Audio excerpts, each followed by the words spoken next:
excellent Père de grâce, Dieu en qui il n'y a point d'homme de variation, nous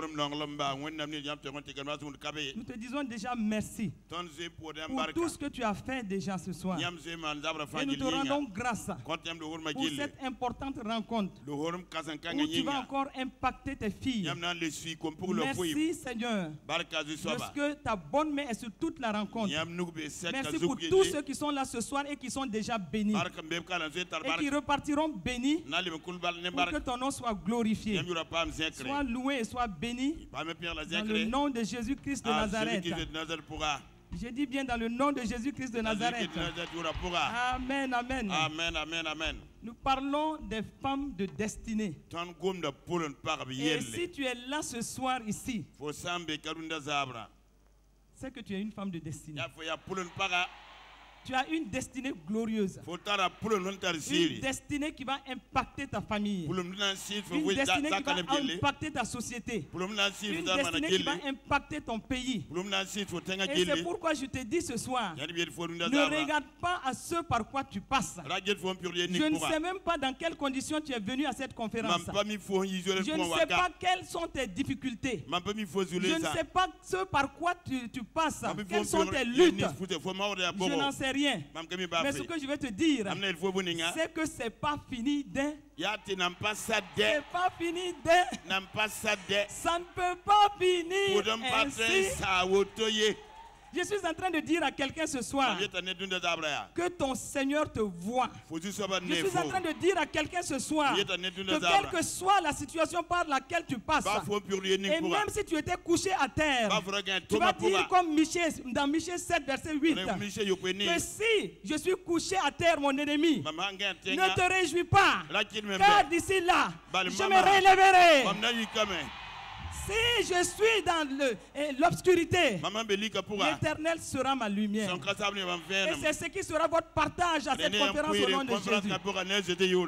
Ce soir, nous allons juste introduire. Et au moment où j'introduis cette conférence avec ce message d'introduction, je voudrais dire à chacun, avant même ta naissance, Dieu te connaissait. Il avait déjà un plan établi pour toi. Un merveilleux plan pour ta vie. C'est ta destinée. Il t'a programmé pour de bonnes choses. Il t'a programmé pour des œuvres merveilleuses.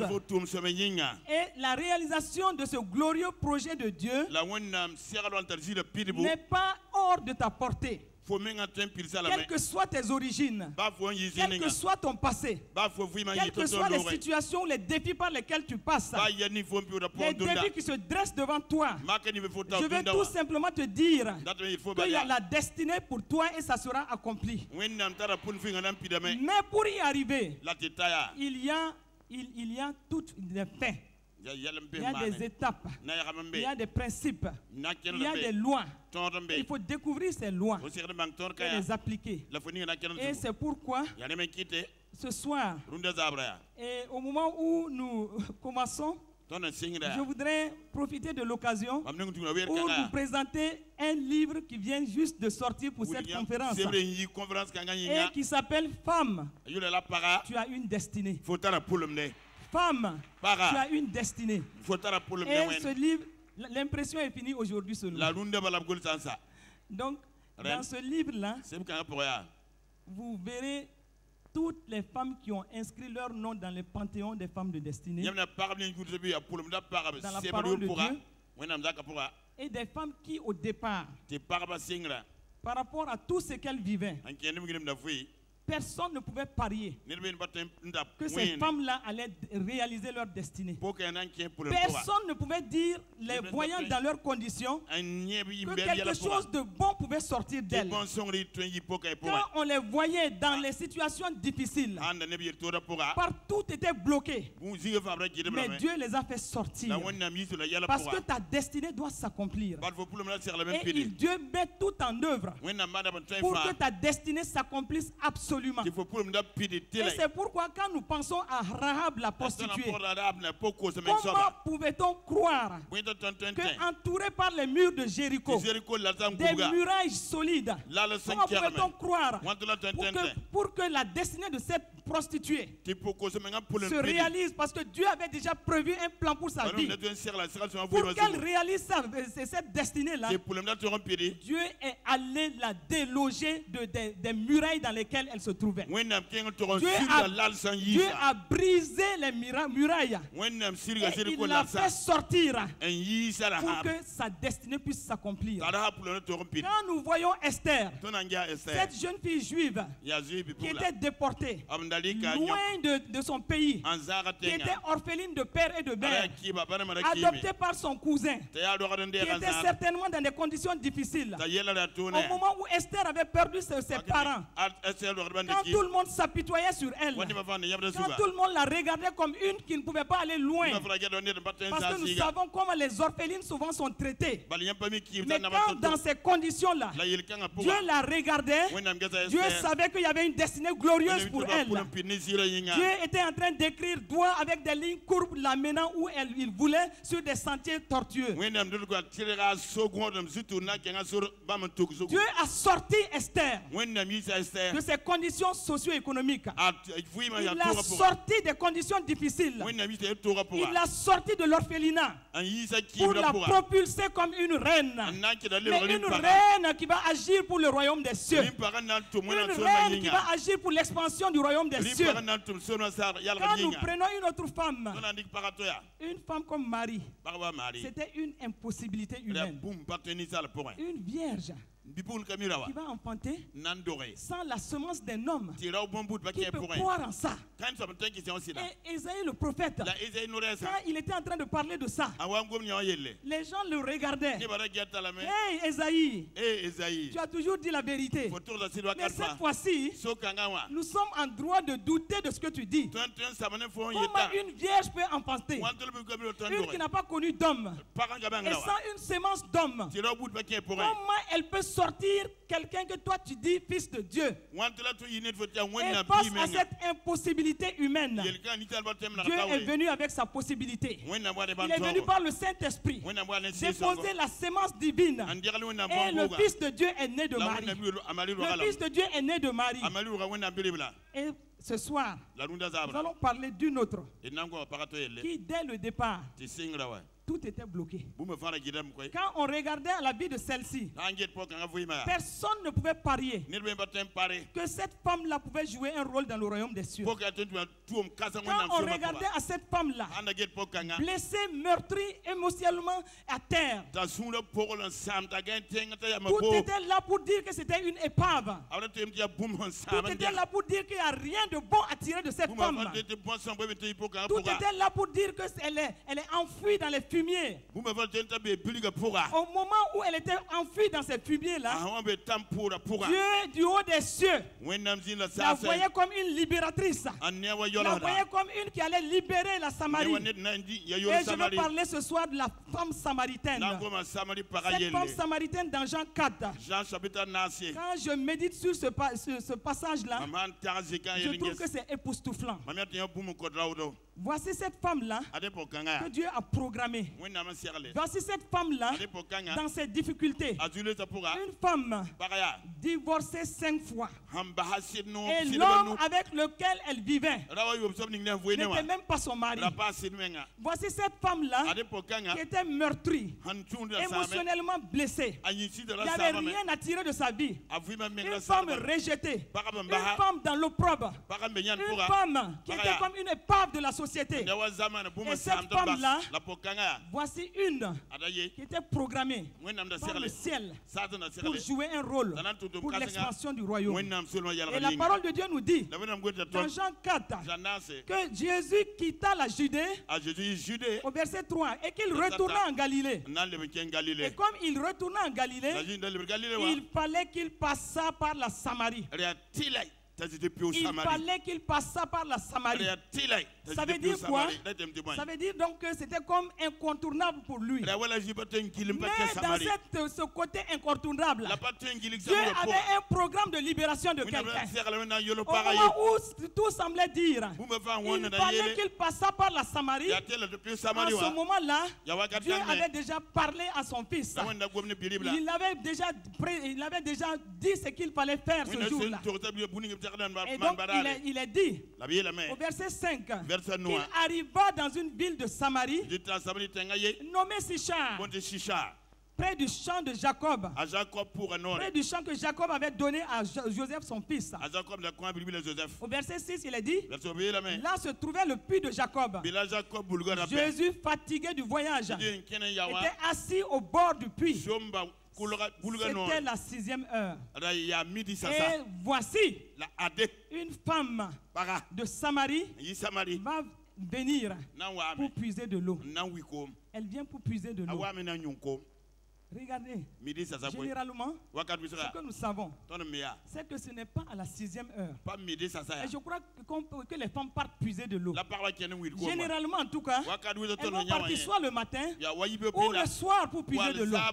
Mais Jésus était assis au puits de Jacob, le puits de la tromperie. Puisque Jacob veut dire tromperie. Il était assis là-bas et c'était pour ce rendez-vous divin.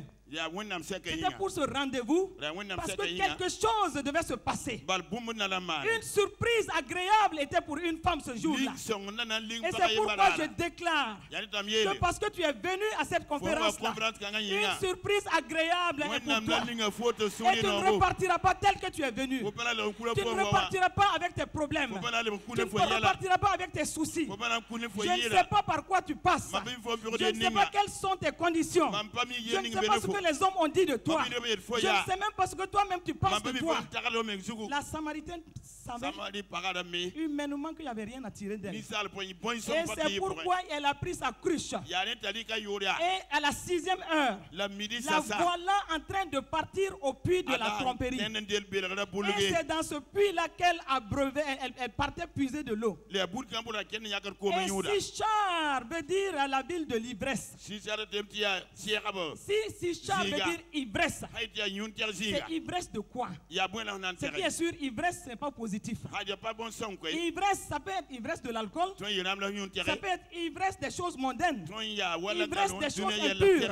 Je n'en sais rien. Ce qui est sûr, le nom est une identité. Et si cette ville s'appelle Sichar, cette femme vivait à Sichar, la ville de l'ivresse, et elle part puiser dans le puits de la tromperie. Regardez deux noms combinés. La vie de cette femme-là ne pouvait être que déchiquetée. Et c'est pourquoi on peut expliquer qu'elle a eu jusqu'à 5 maris, divorcé 5 fois. Divorcé 5 fois.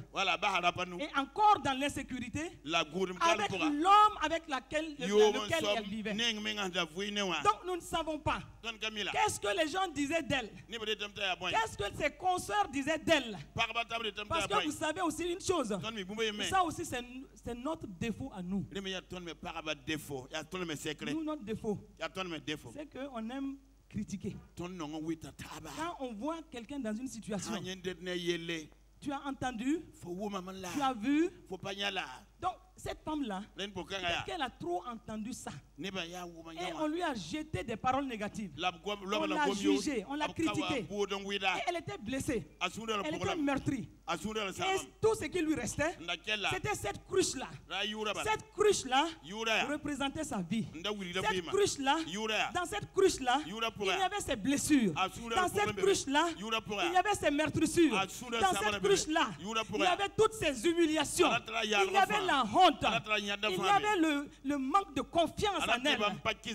Parce qu'une femme ne peut pas passer par ces situations-là, 5 fois divorcée, et être dans une incertitude, une insécurité, avec un homme. Et la parole de Dieu ne nous dit pas si c'est le mari de quelqu'un. Donc on ne sait pas. Donc elle est dans une insécurité. Maintenant, elle prend la cruche. Et elle quitte la ville de l'ivresse. Et à la 6e heure, au moment où les autres femmes ne sont pas sur la route, parce que les autres femmes ont déjà pris leur eau, elle quitte ses chars avec sa cruche, avec sa bille. Et au moment où elle partait, au puits de la tromperie, au puits de l'escroquerie, nous ne savons pas quels étaient ses gémissements. Nous ne savons pas quelles étaient ses plaintes. Certainement que c'est une femme qui, quand elle marchait, elle pensait à sa situation. Quand elle marchait, elle se demandait qu'est-ce qui sera fait encore aujourd'hui pour moi. Elle ne sait pas qu'est-ce que les gens vont encore dire. Elle a honte. Elle est humiliée. Elle est émotionnellement blessée. Et ce qui lui reste, c'est cette cruche-là. Se quittant Sichar et allant dans le puits de la tromperie pour aller encore s'abreuver dans ce puits de la tromperie. Mais Dieu n'avait pas dit son dernier mot. Les hommes l'avaient condamné, mais Dieu ne l'avait pas condamné. Et je suis là ce soir pour te dire, si les hommes t'ont condamné, je suis là pour te dire que Dieu ne t'a pas condamné. Dieu n'a pas dit son dernier mot sur ta vie. Dieu n'a pas dit que c'est fini pour toi. Dieu n'a pas dit qu'il n'y a pas une destinée pour toi. S'il y avait une personne de qui on pouvait dire qu'aucune destinée ne pouvait sortir, c'était que cette femme-là. Il n'y avait rien à tirer. Mais Jésus avait vu. Dieu a vu. Et cette femme-là, c'était du diamant dans de la boue. C'était de l'or, mais dans le fumier. Qui peut voir sa valeur? Qui peut voir que c'est de l'or? Qui peut voir que c'est un instrument important? Qui peut voir la richesse dans cet or-là? Puisqu'il y a la boue, il y a le fumier. Personne ne peut voir ça. Et c'est ce qui se passait. Mais Dieu avait regardé. Dieu avait regardé à la Samarie. Dieu a vu que la Samarie doit être sauvée. Dieu a vu que quelque chose doit se passer par rapport à la Samarie. Parce que la parole de Dieu nous dit qu'entre les Samaritains et les Juifs, il n'y avait pas d'entente. Mais le Fils de Dieu est venu pour que tous soient sauvés. Il n'a pas dit sauf les Samaritains. Il a dit tous, y compris les Samaritains. Mais maintenant, quelle devait être la stratégie? Qui allait être la porte d'entrée pour la Samarie? Qui allait être l'instrument pour rentrer dans la Samarie? Qui Dieu voyait? Écoutez, Dieu n'a pas vu un souverain sacrificateur. Dieu n'a pas vu un pasteur. Dieu n'a pas vu un évêque. Dieu n'a pas vu quelqu'un qu'on peut dire qui a de la valeur humainement. Dieu n'a pas vu tout ce que le monde peut qualifier de bien. Dieu regardait, il dit je dois sauver la Samarie. La Samarie doit être sauvée. La Samarie doit être sauvée. Mais quand il regarde, tout était là pour dire que c'est difficile. Tout était là pour dire que c'est difficile. Regardez par exemple, dans Luc 9, à partir du verset 53, il nous est raconté que Jésus devait aller à Jérusalem. Et il avait envoyé des émissaires sur la route pour aller chercher un bourg, un endroit où il allait dormir avant de continuer. Et la parole de Dieu dit que quand ces envoyés sont partis, les Samaritains ont dit non. Les Samaritains ont dit, même s'il s'agit de Jésus, nous on ne va pas donner. On ne va pas donner de lieu pour qu'il dorme. Et les Samaritains, nous pouvons imaginer qu'ils ont dû dire aux disciples, nous on s'en fout de votre Jésus. Et donc, les disciples étaient fâchés. Et dans cette partie-là, il est dit que Jacques et Jean, eux, ils étaient tellement fâchés. Et ils disent que, mais, notre Jésus là, comment on peut parler de Jésus comme ça? Et ils disent, mais Seigneur, permets-nous. Nous allons commander le feu sur eux. Parce que comment ils osent parler ainsi? Et quand j'ai lu ce passage, j'ai dit, hé, Jean, c'est toi l'apôtre de l'amour. C'est l'apôtre de l'amour même qui parle ici. Et Jésus dit, vous ne savez pas de quel esprit vous êtes. Parce que moi je suis venu pour que tous aient la vie. Moi je suis venu pour que tous soient sauvés. Et je n'ai jamais dit que sauf la Samarie. Je n'ai jamais dit que sauf les Samaritains, même s'ils sont méchants, même s'ils sont intraitables. J'ai tout ce qu'il faut pour percer, pour entrer dans la Samarie. Mais l'esprit que vous manifestez, cet esprit-là n'est pas de Dieu. Cet esprit-là n'est pas de Dieu. Mais Jean, je suis étonné. Je suis étonné. Parce que toi, tu es l'apôtre de l'amour. J'aurais pu comprendre que l'autre dise que le feu descende sur eux. Et que toi, l'apôtre de l'amour, que tu dises, ah non, non, non, aimons-les malgré tout, cherchons leur salut malgré tout. Et c'est pourquoi faisons attention. Souvent, nous condamnons ceux qui nous persécutent. Et nous condamnons ceux que nous n'aimons pas. Et nous ne cherchons pas à les avoir pour le Seigneur. Et c'est pourquoi même quand on te piétine, tu dois te redresser et chercher l'intérêt du royaume. Même quand on te gifle, tu dois te redresser et chercher l'intérêt du royaume. Faire tout ce que tu dois faire pour que même tes ennemis viennent à Christ. Ne fais pas comme cet évangéliste-là qui est parti dans une contrée. Et une bonne évangéliste. Elle est arrivée, elle a commencé à dire partout, oh mais ne sais-tu pas que Jésus t'aime? Jésus t'aime, hein? Et un moment, il y a une jeune femme qui lui a dit, on s'en fout de votre Jésus. Allez, quitte-la. Oh, elle s'est redressée. Elle a commencé à s'irriter. Et entre-temps, elle a voulu continuer. Et cette jeune femme-là l'a giflée. Et elle a pris des tomates, commencé à la lapider.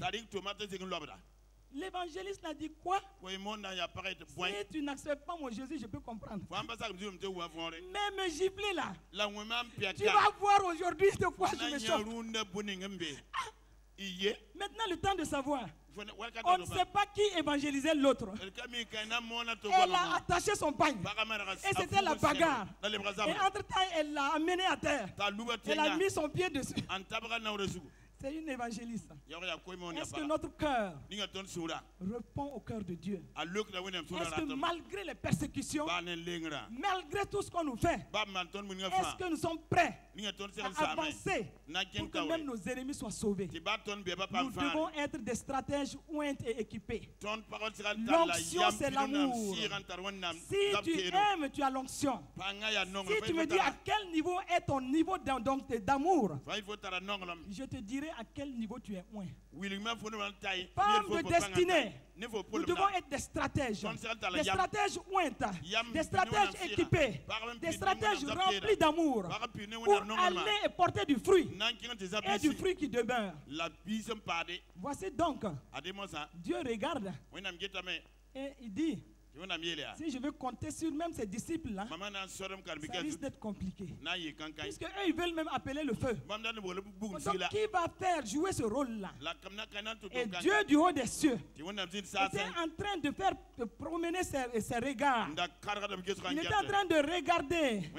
Les phares des cieux étaient en train de tourner. Les projecteurs des cieux étaient en train de tourner pour voir qui pouvait jouer ce rôle-là. Qui pouvait jouer ce rôle-là. Et Dieu n'a pas trouvé ailleurs. Il n'a pas trouvé ailleurs. Il a trouvé la Samaritaine. Il a trouvé celle qui était rejetée. Il a trouvé celle qui était bannie. Que personne ne voulait. Et Dieu s'est arrêté avec ses phares sur elle. Et il fallait donc que Jésus aille. Le divin stratège. Il fallait qu'il soit au rendez-vous. Et il fallait avoir la Samaritaine là où elle part tous les jours. Et c'est pourquoi la surprise était pour elle. Et donc elle est partie, toujours meurtrie avec sa cruche. Et Jésus a commencé à parler, à lui parler. Et vous voyez, la parole de Dieu nous dit, Jésus lui demande simplement, il dit, donne-moi à boire. Et le verset 9 dit, la femme samaritaine lui dit, comment toi, qui est juif, me demandes-tu à boire? À moi qui suis une femme samaritaine. Comme à toi, tu peux me demander à boire. J'imagine que Jésus a dû dire madame.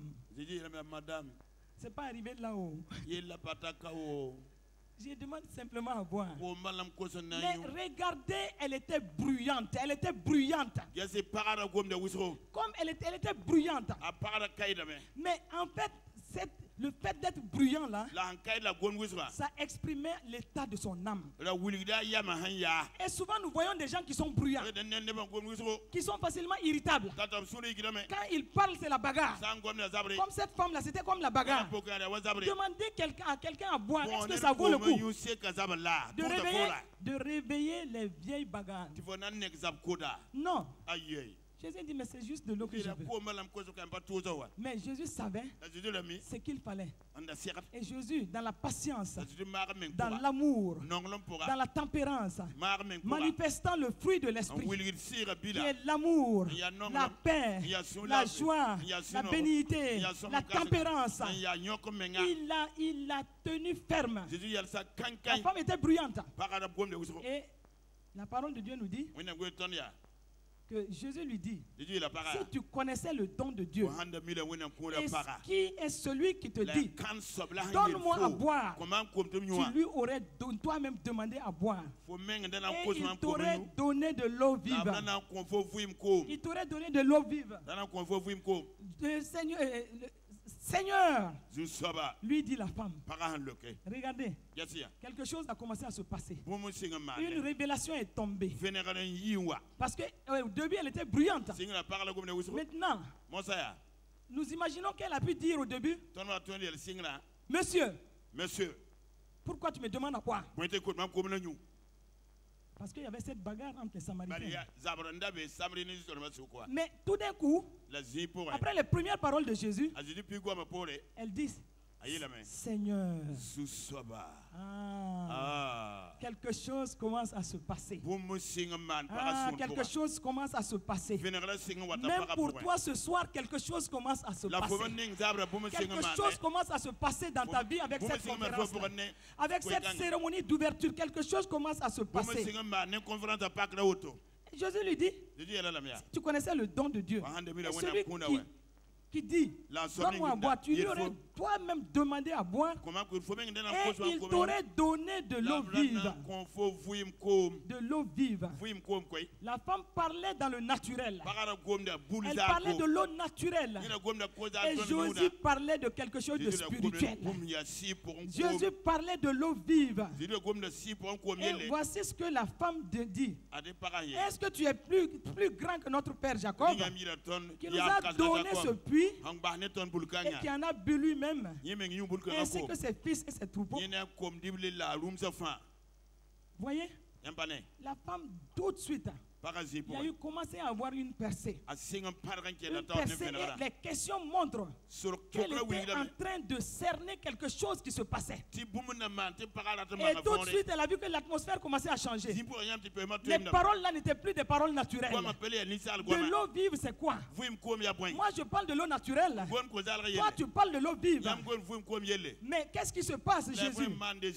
Et Jésus continue. Il dit, au verset 13, quiconque boit de cette eau, de l'eau de ce puits-là, de ce puits de la tromperie, de l'escroquerie, le puits de la religion. Il dit, quiconque boit de cette eau aura encore soif. Mais celui qui boira de l'eau que je lui donnerai n'aurait jamais soif. N'aurait jamais soif. La femme dit, ça c'est quelque chose, hein. On peut boire une eau et ne plus jamais avoir soif. Et elle dit, et l'eau que je lui donnerai deviendra en lui une source d'eau qui jaillira juste dans la vie éternelle. Et Jésus, quelque chose est en train de se passer. Déjà, ce que tu es en train de dire là, ça dépasse l'entendement. On peut boire une eau qui peut nous amener jusqu'à la vie éternelle. Ça veut dire qu'il faut s'intéresser à cette eau-là. La femme va lui dire, Seigneur, donne-moi cette eau. Donne-moi cette eau. Donne-moi cette eau. Je ne veux plus avoir soif. Parce que Jésus était en train de lui dire, toi tu veux étancher une soif naturelle. Moi je vois que c'est ton âme qui a besoin d'être étanchée. C'est ton âme qui a besoin de cette eau vive là. Tu n'as pas besoin seulement de l'eau naturelle, mais tu as besoin de l'eau vive. Et elle dit, donne-moi de cette eau afin que je n'ai plus soif et que je ne vienne plus ici. Et vous voyez, plus Jésus parlait, plus une délivrance se faisait. Plus Jésus parlait, la parole de Dieu amenait une libération. La parole de Dieu amenait une délivrance. Parce que la femme n'était plus à l'étape première dans laquelle elle était. Jésus lui dit, et Jésus va aller à un autre niveau. Parce que Jésus l'observait. Et c'est pourquoi, par le Saint-Esprit, nous devons être des divins stratèges. Nous devons être pointes. Nous devons être équipés. Et devant les situations, nous devons savoir par quel côté prendre la chose. Nous devons savoir comment arriver à percer. Et c'est pourquoi nous devons être à l'écoute du Saint-Esprit. Et c'est le Saint-Esprit qui va nous guider, qui va nous diriger, qui va nous montrer la voie que nous devons suivre. Et Jésus dit à la femme, il dit à la femme, appelle ton mari et viens ici. Ce n'est pas que Jésus ne savait pas. Ah, non, il savait. Mais c'est un divin stratège. La parole de connaissance maintenant allait venir comme une force pour briser cette coque-là. Et la femme va lui dire maintenant, je n'en ai même pas. Je n'ai même pas de mari. Et Jésus dit, ben oui, je sais que tu n'en as pas. Parce que tu en as eu jusqu'à 5.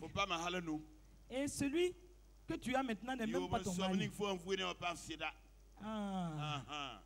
Voici cette femme-là qui était bruyante au début, qui s'est ramollie. C'est ramolli sous la révélation. C'est ramolli sous la parole de connaissance. Et dit oui, tu as dit vrai. Et elle dit Seigneur, Seigneur, je vois que tu es un prophète. Je vois maintenant que Dieu m'a fait la plus belle surprise de cette journée. Je vois maintenant que quelque chose est en train de se passer dans ma vie. Que Dieu mette sur mon chemin un prophète de façon inattendue. Elle qui est sortie avec sa cruche, en train encore de se lamenter ce jour, en train encore de se demander qu'est-ce qui se passera dans sa vie. Voici que Dieu lui fait la meilleure des surprises. Et cette surprise aussi est pour toi au nom de Jésus. Cette surprise va t'accompagner toute cette conférence au nom de Jésus.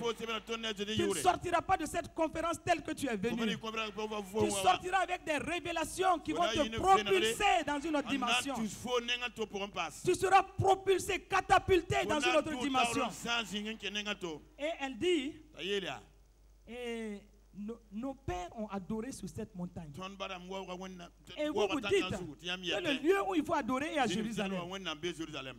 Et Jésus va dire, femme, crois-moi, l'heure est venue.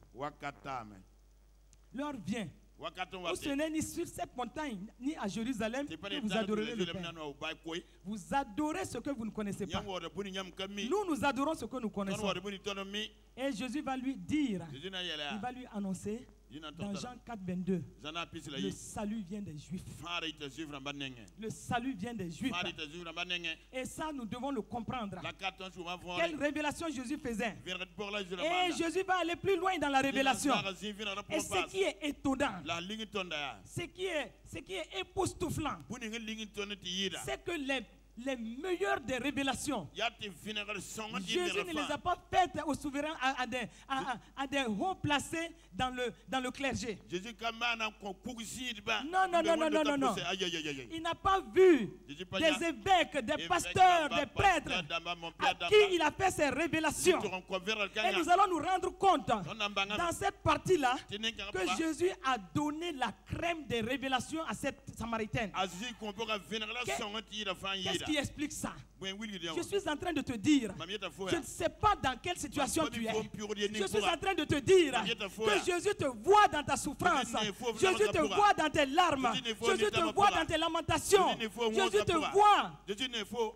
Et il dit, c'est pas fini. Et il a des révélations. Il donne les meilleures des révélations. Il dit à cette femme-là, le salut vient des Juifs. Et il va dire à cette femme-là, Dieu est esprit. Et il faut que ceux qui l'adorent, l'adorent en esprit et en vérité. Mais ce n'est pas fini. Il va encore. Il dit, la femme lui dit, tout ça là c'est bien. Mais moi je sais une chose, c'est que celui qui est le Messie là, il va venir. Quand il sera venu, il va nous annoncer toutes ces choses là. Et regardez, j'ai regardé dans la parole. C'était la première fois, de façon claire, que Jésus va dire à une personne, moi qui te parle là, c'est moi le Messie. C'est moi Christ. C'était la première fois que Jésus disait de façon claire à une personne, je suis le Messie, je suis le Christ. Regardez comment c'est merveilleux.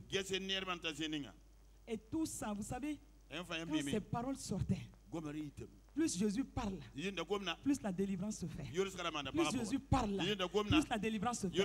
La parole de Dieu nous dit, la révélation de tes paroles est claire. Elle donne de l'intelligence aux simples. Et au moment où ça se passait, Jésus échangeait avec cette femme-là. Ce manteau d'humiliation était en train d'être ôté. Ce manteau de honte était en train de partir. Ce manteau où on l'avait criblé était en train de tomber. Et la crème des révélations va être donnée à cette femme-là. Jésus dit, c'est moi, je le suis, moi qui te parle. Là, on était arrivé au summum de la révélation. Tu ne peux pas voir Jésus. Tu ne peux pas écouter la parole telle qu'il l'a donnée et ne pas être délivré. Non. Une série de révélations. Comme cette femme l'a reçue.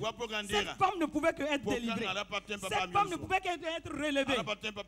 Et la parole de Dieu nous dit, et quand je vois ça, il est dit au verset 28, en ce moment-là, la femme, qu'est-ce qu'elle a fait?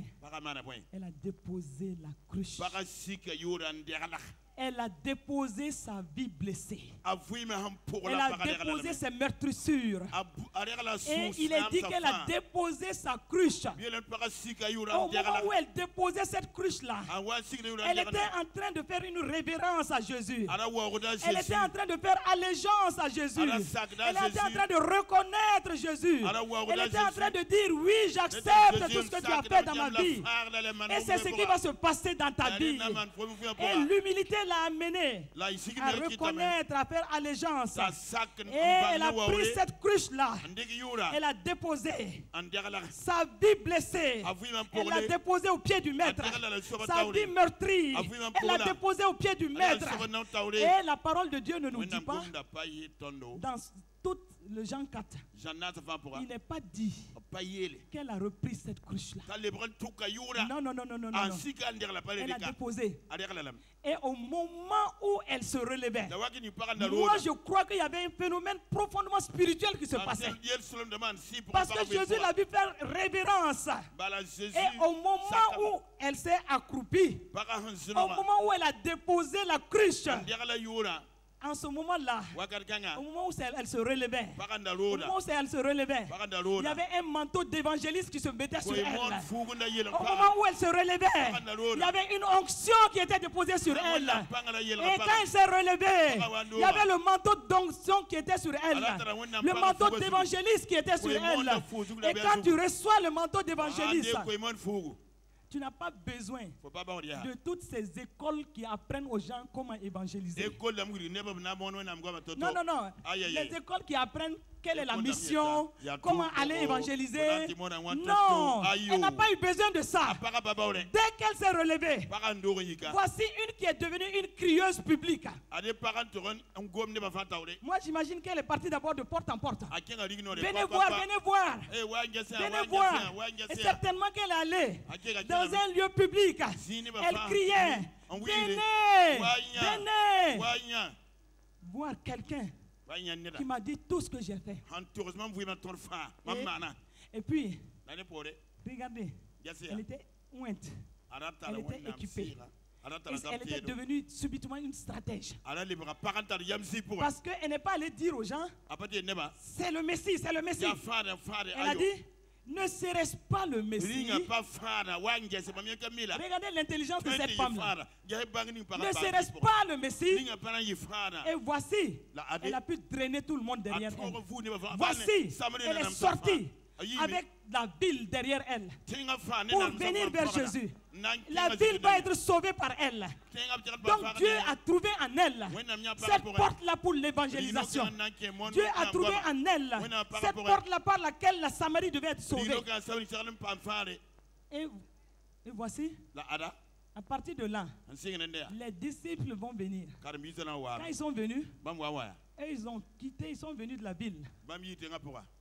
Ils sont venus avec de la nourriture. C'était certainement du samsa. Ou encore des boîtes de sardines. Et ils disent, quand ils sont arrivés, ils ont commencé à se fâcher. Pourquoi notre maître parle avec une femme? Mais qui vous a suivi?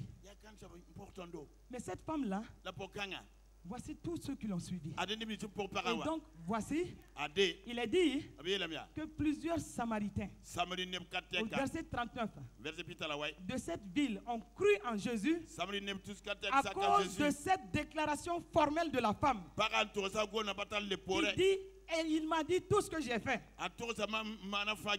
Et la parole de Dieu nous dit que quand les Samaritains vinrent le trouver, ils le prièrent de rester auprès d'eux. Eux qui ne voulaient pas voir un juif, eux qui ne voulaient pas voir même Jésus, l'onction de cette femme-là est tombée sur eux. Et donc ils ne pouvaient qu'accepter. Vous êtes d'accord avec moi que cette femme-là, avant la rencontre avec Jésus, c'est sûr que si elle partait dire aux gens, venez voir quelqu'un, vous imaginez? Les gens allaient dire, est-ce qu'elle ne veut pas tromper le mari de quelqu'un encore? Et certainement que les gens vont dire, non, elle là, il faut faire attention. Hein. Mais quand tu es ointe, rien ne peut résister. Elle est partie courbée.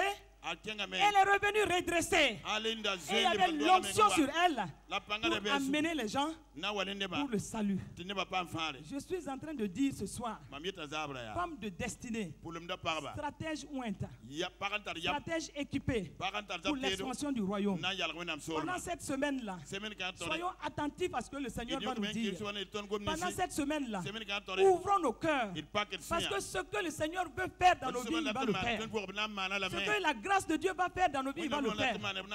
Cela ne dépend même pas de toi. Si tu es arrivé à cette conférence-là, tu vas retourner transformé. Et la grâce de Dieu va t'accompagner. Et c'est pour dire, le titre de ce message-là, c'est pourquoi je le donne à la fin, c'est de l'opprobre au ministère d'évangéliste. De l'opprobre au ministère d'évangéliste. Que Dieu vous bénisse. Que sa grâce soit sur vous. Au nom de Jésus-Christ de Nazareth. Amen. Amen, amen, amen.